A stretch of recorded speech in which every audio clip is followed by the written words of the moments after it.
Hello everybody, Andy here again. Just a reply to a video I saw the other day called Appearances, or words to that effect, by Lordsardonic, who does some very good videos, I must say. He was going on about how appearances can be deceptive, how people, when they get on their YouTube, they see someone, whether it be on the site itself or actually in the street, and he instantly creates an image, a stereotype if you will, of what that person is like. You see a picture and you think you know what they're like. My points on that really, well, I think we do that automatically. We can't help it. We see someone, we automatically size them up, create our own little feelings about them, whether we feel threatened by them. And one of the repliers, I can't remember your name, I'm sorry, but was talking about sort of anthropology and the sort of anthropological viewpoint on that. From my view is that I think it's an ancestral thing really. I mean, years and years ago, when thousands of years ago I suppose, when we were evolving, we had to size people up very quickly. You didn't know whether they were a threat, whether they were a friend or foe. So I think that that's still inbuilt in us. So there's nothing we can do about it. We automatically do it. As I said, we see someone and we make snap judgments about people. An example, I went on a course for my work, and it's like to do with interviewing and things like that, where we automatically make judgments in that situation as well. And we were given pictures of people, just to sort of head and shoulders types of shots of people, various races, various ages, age groups, etc., things like that. And afterwards we then asked a few questions about them. What did we think they did? What sort of class did they come from? Were they like a working class person, upper class, and middle class, if that makes any sense to you at all where you live? What sort of job they might do? Whether they were a mother, a father, did they have children, that sort of thing. All those. Did you feel threatened? Were they friendly, etc., etc.?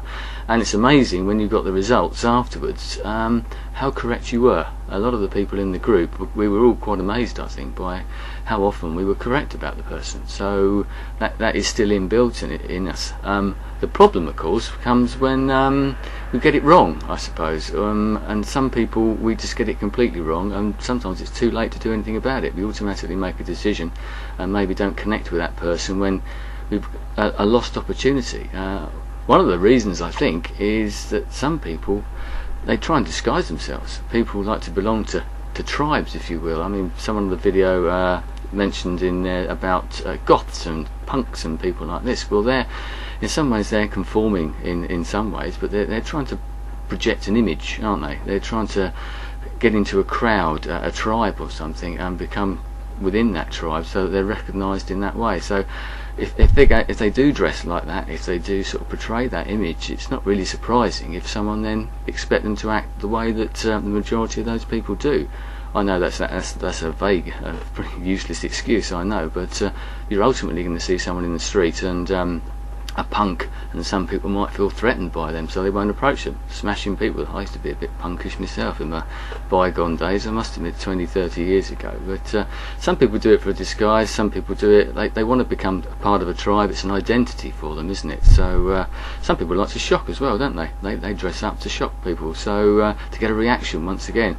So, and that also leads on, all this appearances thing leads on to the whole prejudice issue, doesn't it? We automatically see someone, we can be sort of create a prejudice against them because it's not something that we like. Hopefully not. It's not a racial thing. No, I don't despise that completely. But on a sort of, like a punk or something, we've got a prejudice against them because we don't like their music or something like that. Older people do it with younger people. Younger people do it with older people. Automatically assume that they're not going to be interested in what they're saying, are not going to agree with what they're saying. So it's a very good point that Lord Sardonic made. But ultimately, I think we're lost. There's not much we can do about it, really. One thing I do think is that YouTube is a vehicle for this, because people like myself and everybody else up there, the older ageism debate that's going on once again earlier on, which I made a video about as well. YouTube's a good tool there for us to get out there and show that we don't conform to stereotypes. We may look older, we may be younger, we may dress in a certain style or something like that, might be a different race or whatever it might be, but then we can open our mouths, put our opinions across, and everybody can think, well, yeah, he's alright, or no, I don't agree with that. There you go. So this is a great opportunity, a great stage for people to actually do something. Maybe YouTube can change the world. How about that?